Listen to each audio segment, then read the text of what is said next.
요즘에 뉴스 보니까 여기 뉴스 제가 캡처한 건데요. 또 곡소리 퍼지는 증권가. 요 또 안타까운 얘기가 나오고 있습니다. 곡소리라는 단어가 정말 오랜만에 또 한번 나오는 것 같은데요. 지금 강세장이 종료된다는 얘기도 있고 또 이게 역발상 기회라는 얘기도 있습니다. 늘 팽팽하게 나오는 얘기인데 어느 쪽으로 균형이 옮겨갈지 또 얘기해 보겠습니다. 파월 의장이 열심히 청소기로 돈을 빨아들이는 모습인데요. 일단은 지난주에 가장 큰 이슈는 또 고금리였습니다. 금리 급등이었는데요. 또 장기금리가 5%를 넘어가면서 증시가 아무래도 위축되는 모습이었습니다. 전반적으로 약세였습니다. 뭐 너나 할 거 없이 모든 증시 종목들이 고루고루 빠졌습니다. 특히 뒤에서 좀 더 자세히 말씀드릴 거지만 엔비디아 같은 경우는 올해 최악의 한 주를 맞았고요. 9% 빠졌고 테슬라가 특히 난리였죠. 실적 발표한 테슬라가 15.6% 빠지면서 올해 최악의 한 주를 맞았습니다. 다들 기록을 세웠고요.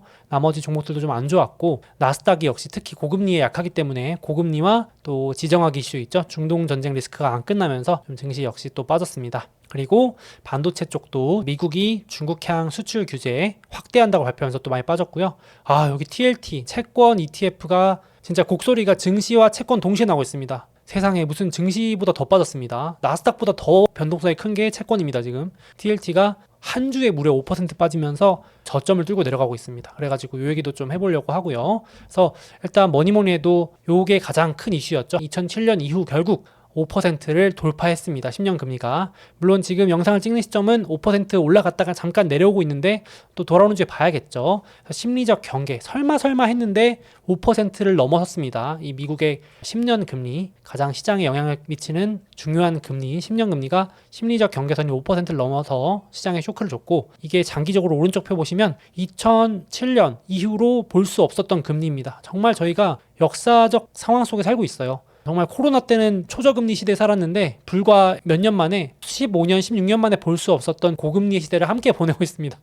보시면 왼쪽에 연초만 해도 올해 초만 해도요. 이 10년 금리가 3, 4% 아래에서 놀던 금리입니다. 이 금리가 얼마나 지금 요동치는지 알 수 있을 정도입니다. 그래서 지금 채권 시장 쪽도 여전히 좀 소란스럽고 변동성이 큰 상황이고요. 특히나 이번에 금리가 올라가면서 이제 블룸버그에서도 이런 말을 하더라고요. 이제 저금리 시대가 끝났다는 의견이 컨센서스, 즉 다수 의견이 되기 시작했다. 그러니까 불과 얼마 전만 해도 에이 설마 고금리 가겠어? 이제 이렇게까지 고금리 주장하시는 분이 좀 소수 의견이었는데 요즘은 고금리가 오래 유지될 거다 그래도 이제는 이상하게 안 받아들이시죠. 그럴 수도 있겠다. 심지어는 고금리 간다, 오래 간다라는 게 컨센이 될 정도로 장기, 단기 금리가 모두 정말 많이 올랐습니다. 이대로 고점 계속 돌파하는 모습을 보이고 있고요.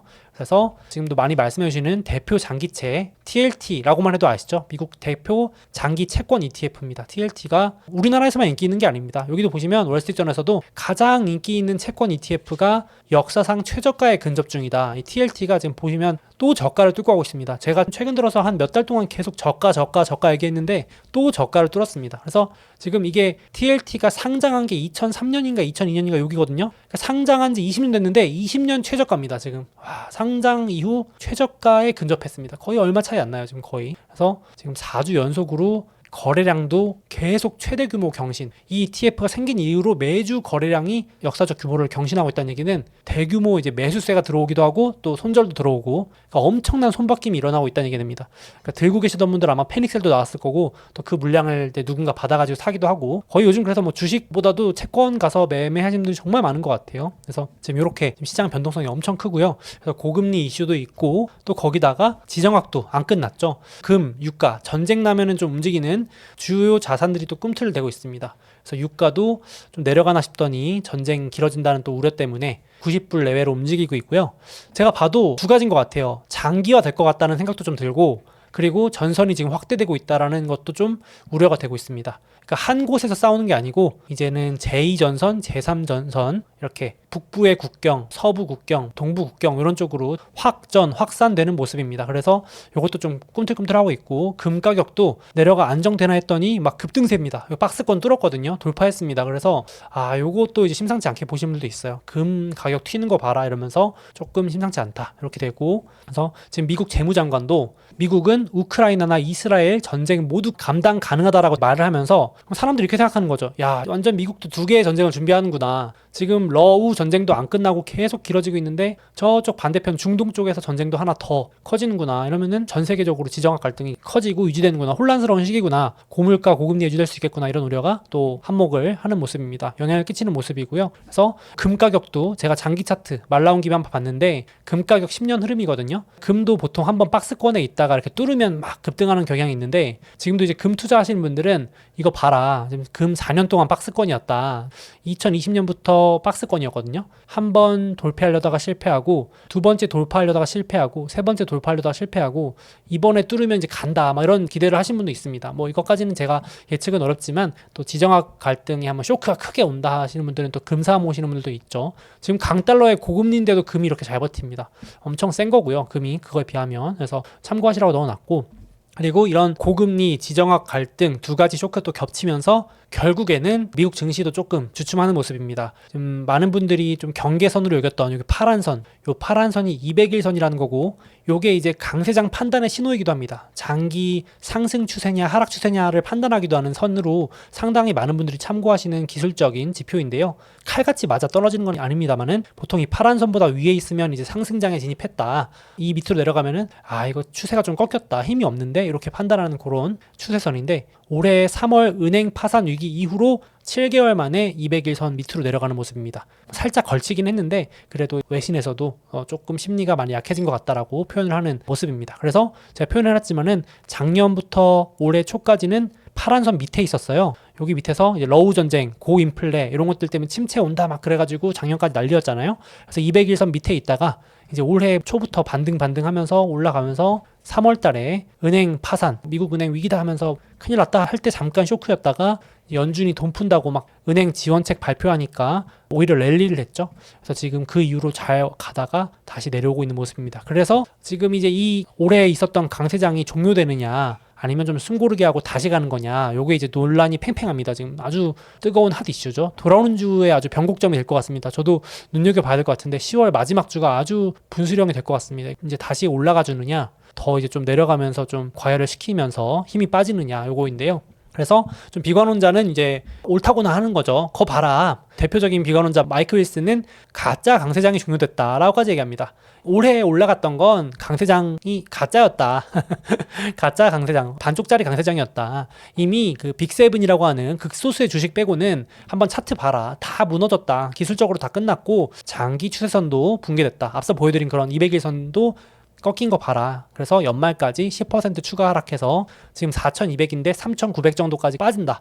라고 아주 경고의 말을 내놨습니다. 그래서 과거에는 이렇게 금융위기 터지고 나서도 이런 강세장이 올 때 보통 고점을 뚫는 종목들이 이렇게 많이 늘어나야 되는데 이번에는 고점을 뚫는 종목이 너무 약했다. 빈약한 강세장이었다라는 얘기를 하는 겁니다. 그러니까 이렇게 폭발적으로 다 같이 올라야 되는데 구독자분들도 느끼셨겠지만 증시가 오르면서 빅7만 올랐잖아요. 뭐 엔비디아, 애플, 마소 이런 애들이 끌어올린 장이어가지고 조금 요거를 안 좋게 보는 주장이라고 보시면 되겠습니다. 이런 의견도 있다 보시면 될 것 같고 그리고 지금 미국 증시는 그나마 양반이에요. 지금 한국이나 중국, 아시아 쪽, 유럽 전 세계 증시가 지금 난립니다. 보시면 한국 같은 경우도 코스피, 코스닥 차트인데 올해 흐름인데 코스피도 그렇고 코스닥도 그렇고 올해 상승분 다 반납하려고 하고 있어요. 보시면 특히 코스닥 같은 경우 여기 제목도 있지만 곡소리가 납니다. 그러니까 비투 하신 분들이 이제 주가가 많이 빠지면 반대 매매라는 걸 당하거든요. 강제 청산.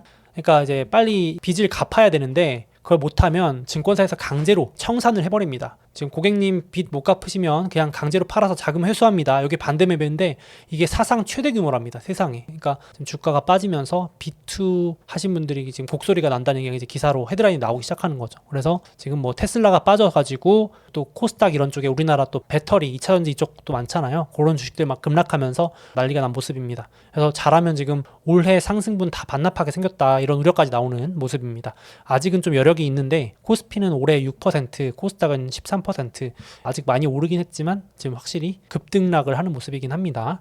지금 차트는 안 넣었지만 중국도 지금 증시 붕괴되면서 난립니다. 지금 외국인들이 2달 동안 역대급으로 사상 최대 규모로 다 팔고 떠나고 있어가지고 지금 뭐 한국, 미국은 양반이라고 할 정도로 중국 증시는 거의 올해 수익률 반납 다 했죠 이미 그런 상황이고요. 그래서 반대 매매 나면서 곡소리 났다고 해서 저도 기사 읽어보니까 지금 앞서 말씀드린 것처럼 개인 투자들이 빚내서 투자하시다가 제때 대금을 치르지 못하자 증권사들이 강제로 주식을 처분해버리고 그래서 이 통계 집계한 이래로 역대 1, 2위 규모랍니다. 야 정말 심각한 거죠.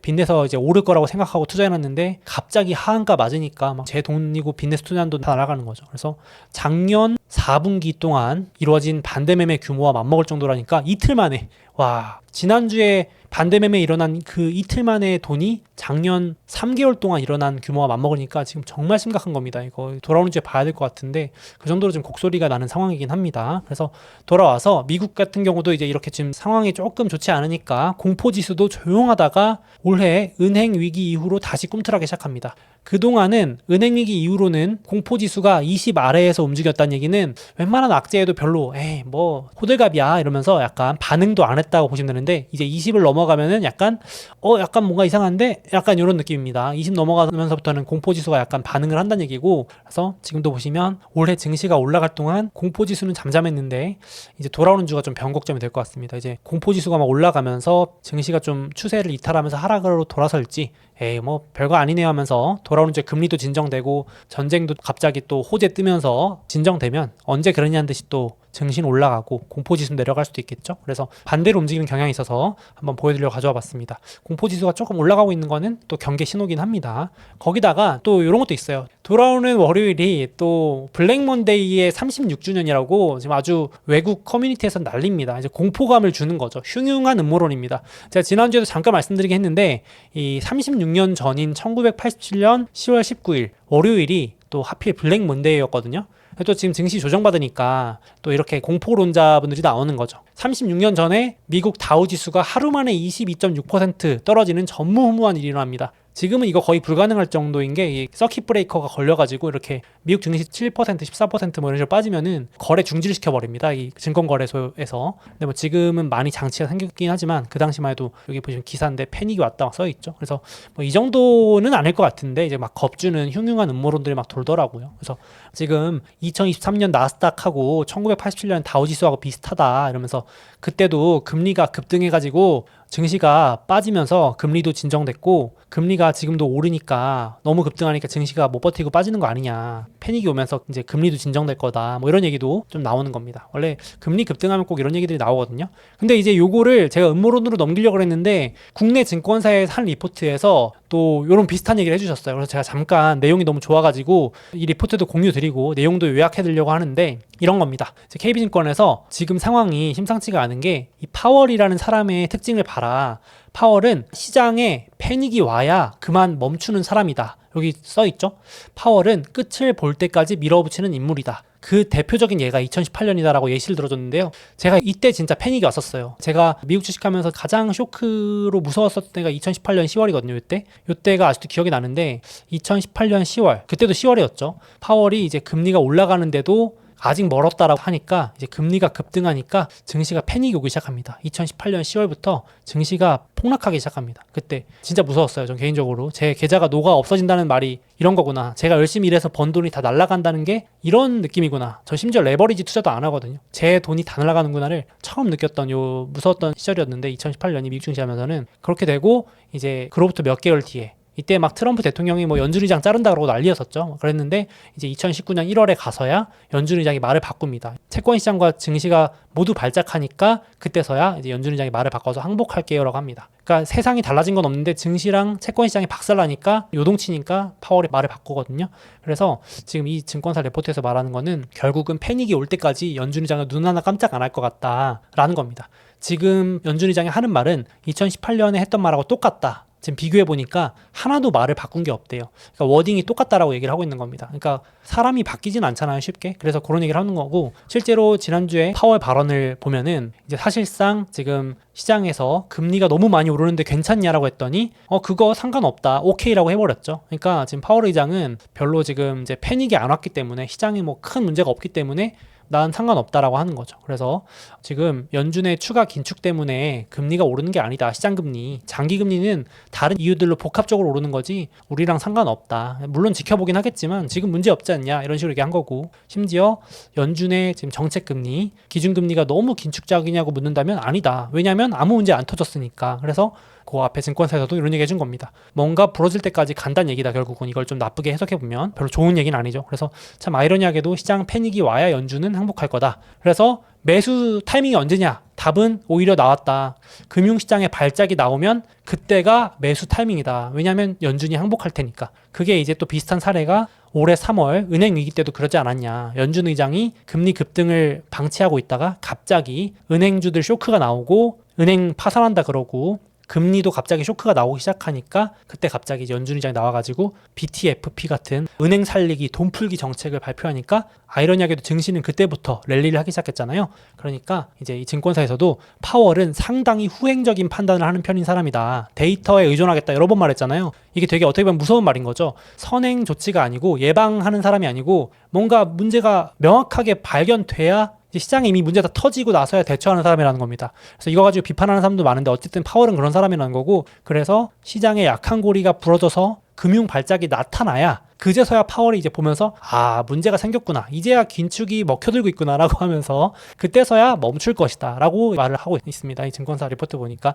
물론 이 의견에 또 반대하시는 분도 있겠지만은 또 이런 의견도 있다 느껴집니다. 데이터를 보고 판단하겠다는 말을 여러 번 하고 있기 때문에 아이러니하게도 더 직접적으로 말하면 증시나 채권 시장이 완전 쇼크가 발작이 나야지 파월이 이제 나선다는 얘기를 하고 있는 겁니다. 그래서 그때 오히려 매수 찬스다라고 얘기하고 있는 건데 어떻게 생각하실지 요 좋은 리포트 있어서 제가 공유도 좀 드리겠습니다.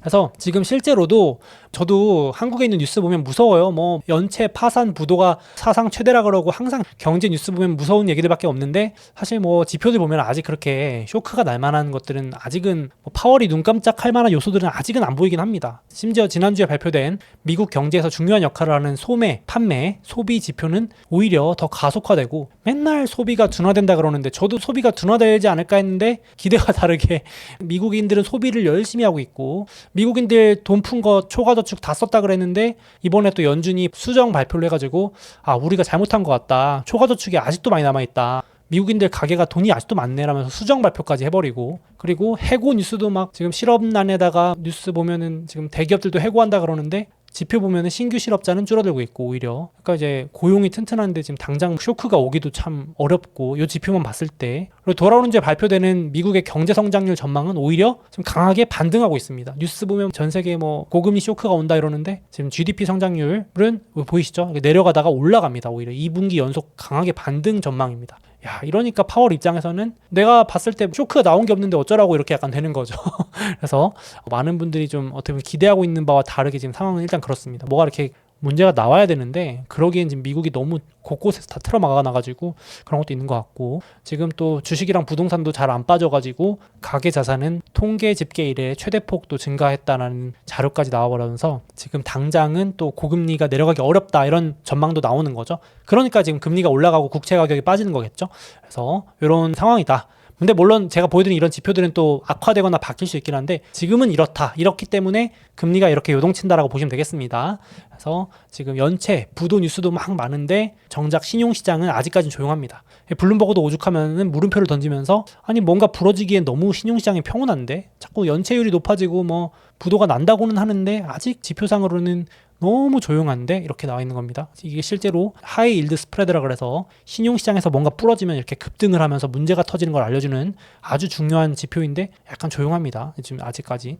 뭐 중국 부동산 문제도 조용해졌고 그렇게 됐고, 여기도 보시면 그래서 월스트리트저널은 이번 주에 다시 한번 미국의 호황이 미국 빼고 다른 모두에겐 고통이다. 고금리가 유지되니까 지금 벌써 한국도 그렇고 뭐 중국도 그렇고 유럽도 그렇고 다 힘든데 지금 미국은 정말 끄떡없는 그런 모습입니다. 아직까지는 그렇게 되고 있고, 그래서 이제 뱅크 오브 아메리카는 지금 고금리에 쫄아가지고 주식들 많이 팔거나 많이들 힘들어 하시는 분들이 있는데, S&P 500 지수가 지금 미국이 크게 문제가 없기 때문에 4,200 정도 부근에서만 지켜준다면 역발상 시점이다. 지금 다들 많이 쫄아 있어가지고 뱅크 오브 아메리카 지표로는 매수 신호가 떴다, 오랜만에. 그래서 미국 금리도 급등이 진정되고 채권 시장도 좀 반등해주고 증시도 그러면 바닥을 치고 또 반등을 노려서 연말로 갈수록 연말 랠리 한번 해볼 수 있지 않겠냐. 근데 단서를 달았습니다. 4,200을 이탈하면은 경착륙, 침체나 신용 문제가 임박했음을 시장에서 알려주는 신호기 때문에 조심해라라는 단서는 달았습니다. 이분이. 이것도 참고하시면 좋을 것 같고, 지금 역시 4,224 얼마 안 남았는데 돌아오는 주에 또 어떻게 봐야겠죠. 호재가 좀 나아져가지고 반등을 이제 시원하게 연말 11월 12월 산타랠리 갈지 조금 또 쇼크가 추가적으로 나올지 돌아오는 주 변곡점인 것 같습니다. 그래서 저도 좀 눈여겨보고 있어요. 돌아오는 주가 어떻게 방향이 될지. 물론 타이밍을 맞추긴 어렵지만. 그래서 증시는 전반적으로 그런 이유들 때문에 많이 약세를 보였고, 간만에 빅7 주가 흐름 보시면 연초부터 빅7 수익률 흐름입니다. 보시면 확실히 상반기에 날아다녔는데 보이시죠? 올해 상반기에 빅7들 진짜 수익률 좋았는데 하반기 돼서는 영 재미가 없습니다. 그렇죠? 여기 보시면은 엔비디아도 주춤하고 메타도 뭐 조용하고 테슬라는 심지어 약간 이렇게 꺾이고 있고 나머지 주식들도 비슷하게 움직이지만 조금 부진합니다. 8월, 9월, 10월 들어서는 더 부진한 모습이라서 이게 과열을 시키고 다시 이제 또 반등해 줄지 계속 이렇게 좀 주춤하면서 올해 수익률 반납하는 흐름으로 갈지 이거 봐야 될 것 같은데, 역시 가장 큰 단서는 금리 아닐까 싶어요. 돌아오는 주에 미국 10년 금리가 5% 밑으로 계속 유지되면서 좀 진정만 돼준다면은 또 증시가 힘을 얻지 않을까 싶은데 요거 보셔야 될 것 같고, 역시나 뭐니 해도. 그리고 돌아오는 주에 또 기대주 마소 알파벳 실적 발표가 있습니다. 미국 증시의 시가총액 2등, 3등, 4등, 5등 다 발표하기 때문에 마소 알파벳, 메타, 아마존 다 발표하기 때문에 또 한번 시원하게 실적 발표해서 증시를 들어 올려줄 수도 있고, 테슬라처럼 약간 실망감을 주면서 쇼크를 줄 수도 있는데 요거에 따라서 증시 방향성이 돌아오는 주에 나오지 않을까 싶습니다. 다음 주엔 저도 긴장하면서 볼 것 같아요. 이 방향성이 단기적으로는 요거에 따라 요동칠 것 같습니다. 금리와 빅테크 실적 발표 요거 두 개 보시면 될 것 같아요. 캘린더 참고해 주시고, 그리고 요거는 넣어놨습니다. 테슬라 실적 발표는 했고 돌아오는 주 마소, 알파벳, 메타, 아마존 이렇게 있고요. 애플, 엔비디아는 조금 남았습니다. 이렇게 참고하시라고 넣어놨습니다. 캘린더까지. 자, 다음으로 제가 실제 투자해서 활용을 하고 있는 이 소몽 다이어리, 또 연말이 다가오고 해가지고 한정 수량으로 50% 할인 이벤트를 하려고 합니다. 제가 영상에서도 이런 캘린더나 이런 다양한 노트들을 활용하는 걸 보여드리고 있는데, 같이 기록하시면서 투자하실 분들은 요 아래에 소스박스.com 사이트 놀러 오셔가지고 한번 구경해 보셔도 좋을 것 같습니다.